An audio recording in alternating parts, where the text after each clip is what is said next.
Now, Chuck Schumer and Manchin are holding meetings on how to move forward with President Biden's Build Back Better bill. Schumer has announced that the bill will be passed very soon. However, there will be some adjustments to the finalized version of the bill. Watch to the end to find out how to receive your fourth stimulus check. Schumer has said that he and other centrist Democrats like Manchin had discussed moving a bill that would unwind parts of the Republican tax law enacted when the former president was in office. The good news is that Schumer has confirmed that the bill could be passed in just a few weeks. The goal is to ease inflation, which is badly hurting economies, and President Biden's approval ratings. Democrats are eyeing a fast-track budget process that would bypass the need for 60 votes in the Senate necessary to overcome a Republican filibuster. Schumer told reporters today, "Look, reconciliation is very, very important, and I met with Manchin this morning. Our meetings were both preliminary and good, and we're going to continue to keep talking." Schumer added to reporters, "If you want to get rid of inflation, the only way to do it is to undo a lot of the former president's tax cuts and raise rates. No Republican is ever going to do that. So the only way to get rid of inflation is through reconciliation." Manchin of West Virginia, who played a key role in stalling the Democrats' sweeping spending bill, cited concerns about its impact on national debt and deficit. After today, meetings with Schumer, Manchin told reporters, "We talked about the tax code and doing something to combat inflation. He's just as concerned about inflation as I am. Reconciliation to me is about getting inflation under control, paying down debt, and getting a handle on what's going on." The West Virginia Democrat voiced an interest in potentially raising the corporate tax rate to 25% and the capital gains rate tax to 28%. To pass the reconciliation bill, Schumer would actually need to keep his entire caucus together, due to the evenly split margins in the Senate. It's unclear if centrist Democrat Kristen Sinema of Arizona, who also played a big role in Build Back Better legislation, is open to the negotiations. Schumer has also said that today that President Biden is getting closer to canceling up to $50,000 in student loan debt for borrowers through executive action. During a speech on the Senate floor, Schumer said, "I'll keep urging the president to take this action, an important step. And I say to my colleagues, I think the president is moving in our direction. My talks with him and his staff have been getting very fruitful over the last little while, and I'm hopeful that we will do the right thing together." Now, the Biden administration extended the moratorium on federal student loan payments earlier this month, through the end of August. According to the Department of Education, a total of 43 million Americans owe a total of about $1.75 trillion in student loan debt. That's a number that has nearly doubled in the past decade. The progressive wing of the Democratic Party started pressuring Biden in the first weeks of his presidency to take executive action to cancel $50,000 in student loan debt, but President Biden shot down the proposal last year. With Schumer's optimism Wednesday, though, the president can move on his student debt ahead of the midterm elections this year. Jen Psaki actually told reporters the president has been considering and looking at options for how to provide more relief to students across the country. Meanwhile, Republicans have been united in their opposition to any student debt forgiveness. The GOP senators introduced an act that would actually end the suspension of repayments and prevent the president from canceling student debt. Senate Republican Mike Braun said in an official statement this week that the majority of Americans do not have college degrees, and this transfer of wealth is not a move to advance equity, but rather a taxpayer handout to appease activists. Folks, do you think President Biden is doing a good job on handling student debt? Tell me what you think in the comments. Senator? I do. Senator Whitehouse. Chair recognizes Senator Kennedy first and then Senator Whitehouse. Senator, if under your understanding of this bill,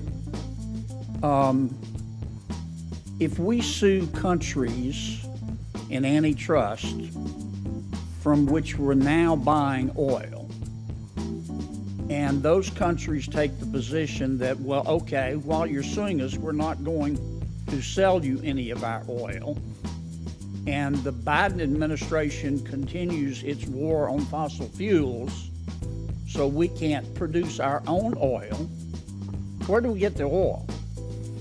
Well, we'll find ourselves in the same posture as many European countries where President Putin is using this as a weapon. And if we get engaged in that sort of controversy with these oil-producing countries, then it will raise the price, and we won't be able to keep the lights on here at home. Thank you. Senator Whitehouse. Thank you, Chairman. I'd like to make 2 points in response to Senator Cornyn's question. The first is that there's a well-established distinction in the law between governments acting in a governmental capacity and governments acting in a proprietary capacity. And when governments act in a proprietary capacity, they have to be treated more like other regular market participants because they're behaving like regular market participants. And I'm confident that the Department of Justice in implementing this law would reflect that well-established distinction in the law. The second thing is that there's one important fact that was omitted from Senator Cornyn's discussion of the oil market, and that is that it has a peculiarity. It is unlike other things. If an American company makes a widget, then they're going to calculate what the cost is of making the widget. They're going to figure out what they need to pay their investors and what their overhead is, and they're going to charge a price that is based on their cost. And that's sort of the basic principle of market theory. The basic principle of market theory doesn't apply in the oil market because the price isn't set by supply and demand, and it isn't set by what the cost is for domestic producers. It's set by this international cartel. I think an ongoing issue of debate is whether or not the administration is or is not encouraging industry to produce oil and gas.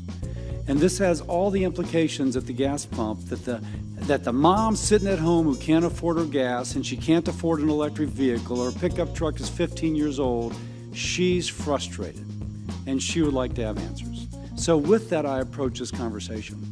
And we know that if the administration sent signals, you rightly say that you can't turn on production like that, but if the administration sent signals now that there was going to be increased production, futures prices would fall.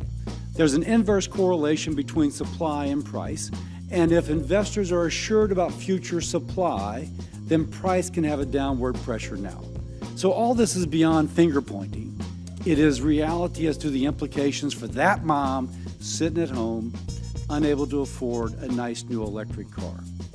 So with that said, I think it's important to note that you've mentioned some oil companies saying that government regulation is not an issue. But I think it's important to say that independent producers feel as if it is. And the IPAA, their members, produce 80% of the oil that is consumed in our nation. They sent a letter dated March 18th, to the president, in which they say specifically government actions are chilling the ability of them to produce. My colleague from Nevada rightly points out there's a lot of leases out there. The folks from the IPAA who make 80% of the wells, so 80% of the oil, say that leases are